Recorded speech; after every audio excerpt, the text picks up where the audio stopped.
이 일 후에 요단 서쪽 산지와 평지와 레바논 앞 대연안에 있는 헷 사람과 아모리 사람과 가나안 사람과 브리스 사람과 이 사람과 여부스 사람의 모든 왕들이 이 일을 듣고 모여서 일심으로 여호수아와 이스라엘에 맞서서 싸우려 하더라. 기브온 주민들이 여호수아가 여리고와 아이에 행한 일을 듣고 꾀를 내어 사신의 모양을 꾸미되 헤어진 전대와 헤어지고 찢어서 기운 가죽 포도주 부대를 나귀에 싣고 그 발에는 낡아서 기운 신을 신고 낡은 옷을 입고 다 마르고 곰팡이가 난 떡을 준비하고 그들이 길갈 진영으로 가서 여호수아에게 이르러 그와 이스라엘 사람들에게 이르되 우리는 먼 나라에서 왔나이다. 이제 우리와 조약을 맺읍시다 하니 이스라엘 사람들이 히윗 사람에게 이르되 너희가 우리 가운데에 거주하는 듯하니 우리가 어떻게 너희와 조약을 맺을 수 있으랴 하나 그들이 여호수아에게 이르되 우리는 당신의 종들이 있니이다 하매 여호수아가 그들에게 묻되 너희는 누구며 어디서 왔느냐 하니 그들이 여호수아에게 대답하되 종들은 당신 하나님 여호와의 이름으로 말미암아 심히 먼 나라에서 왔사오니 이는 우리가 그의 소문과 그가 애굽에서 행하신 모든 일을 들으며 또 그가 요단 동쪽에 있는 아모리 사람의 두 왕들 곧 헤스본 왕 시온과 아스다롯에 있는 바산 왕 옥에게 행하신 모든 일을 들었음이니이다. 그러므로 우리 장로들과 우리나라의 모든 주민이 우리에게 말하여 이르되 너희는 여행을 양식을 손에 가지고 가서 그들을 만나서 그들에게 이르기를 우리는 당신의 종들이니 이제 우리와 조약을 맺읍시다 하라 하였나이다.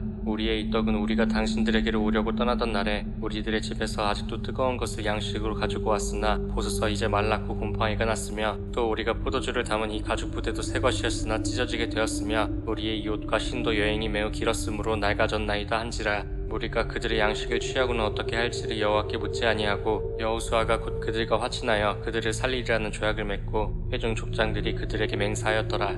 그들과 조약을 맺은 후 사흘이 지나서야 그들이 이웃에서 자기들 중에 거주하는 자들이라 함을 들으니라. 이스라엘 자손이 행군하여 셋째 날에 그들의 여러 성읍들을 이르렀으니 그들의 성읍들은 기브온과 그비라와 브에롯과 기럇 여아림이라. 그러나 회중 족장들이 이스라엘의 하나님 여호와로 그들에게 맹세했기 때문에 이스라엘 자손이 그들을 치지 못한지라. 그러므로 회중이 다 족장들을 원망하니 모든 족장이 온 회중에게 이르되 우리가 이스라엘의 하나님 여호와로 그들에게 맹세하였은즉 이제 그들을 건드리지 못하리라. 우리가 그들에게 맹세한 맹약으로 말미암아 진노가 우리에게 임할까 하노니 이렇게 행하여 그들을 살리리라 하고 무리에게 이르되 그들을 살리라 하니 족장들이 그들에게 이른 대로 그들이 온 회중을 위하여 나무를 패며 물을 깃는 자가 되었더라.